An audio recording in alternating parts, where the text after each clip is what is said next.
여러분 안녕하세요. 조디입니다. 오늘은 별것도 아닌 제가 어떻게 하다가 책을 출판하게 됐는지 이야기해드릴게요. 이 주제는 우리 채널과 결은 다르지만 해외 유학이나 취업에 관심 있는 우리 구독자분들이라면 남들과는 다른 더 많은 인생의 경험을 하실 텐데 그 소중한 경험을 나중에 책으로 남겨보시면 좋을 것 같아서 제 경험과 스토리를 풀어보겠습니다. 갈무리하자면 1번 책을 출판하게 된 배경과 스토리, 2번 두 번 책을 출판하고 나서야 알게 된 인사이트와 꿀팁, 이 정도가 되겠습니다. 처음으로 책 한번 써볼까 생각하게 된 건 네덜란드 석사 유학 시절이었습니다. 때는 2016년. 당시에 제가 모로코로 여행을 2번이나 다녀왔어요. 그리고 거기서 현지인 포토그래퍼 친구를 알게 됐고 그 친구의 사진과 저의 여행기를 담은 모로코 여행 에세이를 써보면 어떨까 그냥 단순하게 생각을 했고 기획을 소박하게 해봤습니다. 당시에는 이제 한국에 모로코 여행 에세이가 전혀 없었고 그래서 정말 서툰 기획서를 출판사 3곳에 보내봤어요. 그런데 엄청난 좋은 반응, 거칠게 표현하면 막 달려드시더라고요. 지금 생각해보면 모로코 여행 에세이가 전혀 없었고 그리고 책을 쓰겠다고 이제 기획서를 낸 사람이 현지인 포토그래퍼 그리고 모로코 여행을 많이 다녀본 사람 그래서 엄청난 메리트가 있었던 것 같아요. 그런데 그냥 한번 써볼까? 쉽게 생각하고 보낸 건데 너무 전문적으로 출판사에서 다음 스텝을 가자고 해서 저는 당황했고 그리고 대학원 공부 중이었기 때문에 사실은 글을 쓸 여력도 되지 않았고 이러저러한 이유로 이제 거절을 하게 됐습니다. 그렇게 시간이 흐르고 2019년 저의 첫 에세이 그래서 네덜란드로 갔어 이 책이 출판하게 됐는데요. 네덜란드에서 대학원을 졸업하고 현지에서 취업도 하고 작은 스타트업도 하고 그러다가 한국에 귀국을 했습니다. 지금 제 이야기만 들으시면 쟤 좀 있는 집 집안 자식인가 보다 해외 유학도 가고 이렇게 생각하실 텐데요. 저는 집이 잘 사는 게 아니었고 그래서 그런 거 있잖아요. 하면 안 된다, 못한다 이러면 더 하고 싶은 그래서 대학 졸업 후에 국내 기업에 취업을 해서 열심히 일을 하다가 대학원 전액 장학금을 받고 네덜란드로 대학원 유학을 가게 됐어요.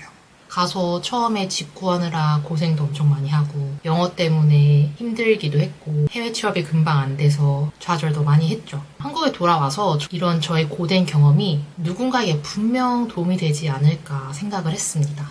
그래서 유학 시절에 쓰던 저의 일기장을 기반으로 책을 출판하게 됐습니다. 여기 카드를 클릭하시면 첫 번째 에세이 출판 과정에 대해서 더 자세히 보실 수가 있어요. 제가 거의 50군데, 70군데 정도의 출판사에 기획서를 돌렸고 그 중에 3곳하고 이제 미팅을 하게 됐고 이 중에서 한 곳하고 계약을 해서 출판까지 이어지게 됐습니다. 2021년 11월 9일자로 그래서 네덜란드로 갔어가 3세 확정을 했습니다. 개정판이고요. 개정판이란 책의 표지도 바꾸고 내용도 일부 추가해서 새롭게 정말 신작처럼 출판을 하게 되는 기념이라고 생각하시면 돼요. 이 책은 네덜란드 이민이나 유학에 관심 있는 분들 뿐만 아니라 한 번이라도 해외에 로망을 가지신 분, 가진 것 없고 영어도 못하는 내가 외국에 살아볼 수 있을까? 고민을 해보신 분들에게 친구 같은 책이에요.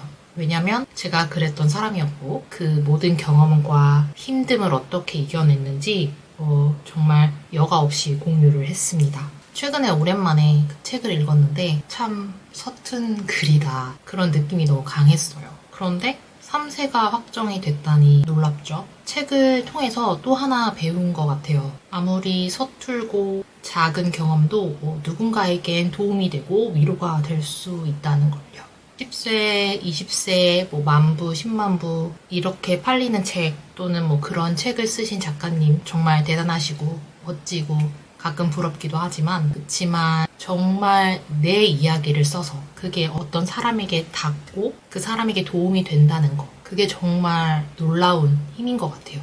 가끔 이메일이나 인스타그램 메시지로 책을 잘 봤다고 연락을 주시는 독자분들이 있어요.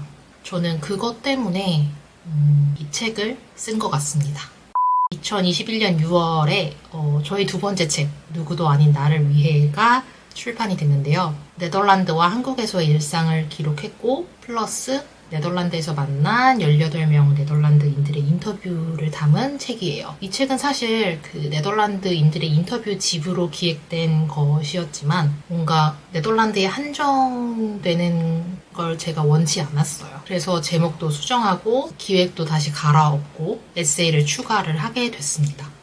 인사이트 첫 번째. 여러분들이 아마 느끼셨는지는 모르겠는데요. 저의 두 번째 책보다 첫 번째 책이 더 잘 됐어요.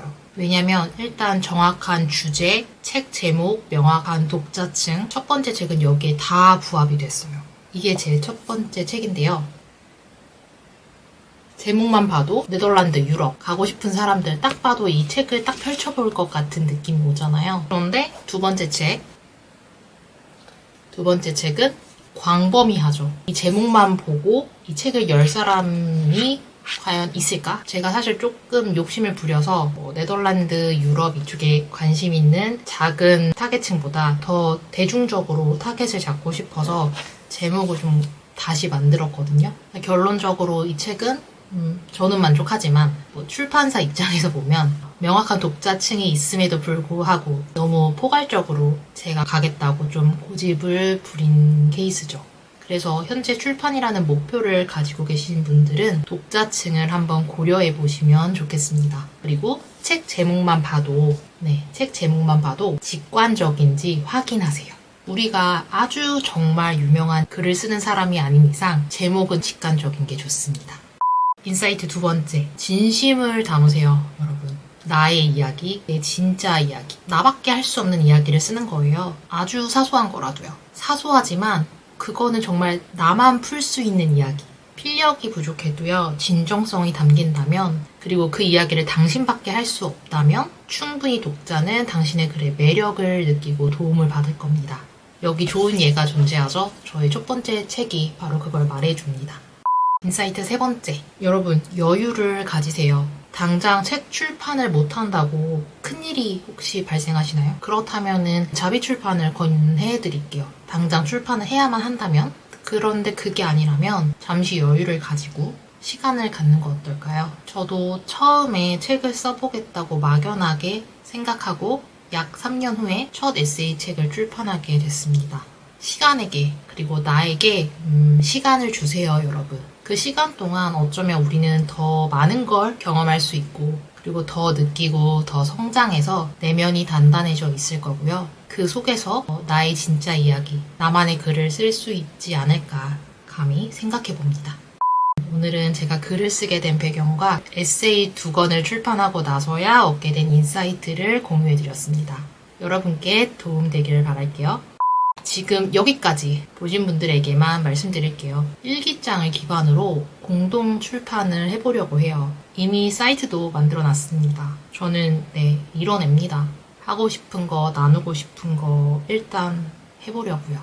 댓글창에 제가 링크 달고 댓글 고정시켜 둘게요. 관심 있으신 분은 확인해주세요. 그럼 여러분, 저는 다음에도 유용한 정보 가지고 돌아올게요. 오늘도 수고 많으셨습니다. 안녕!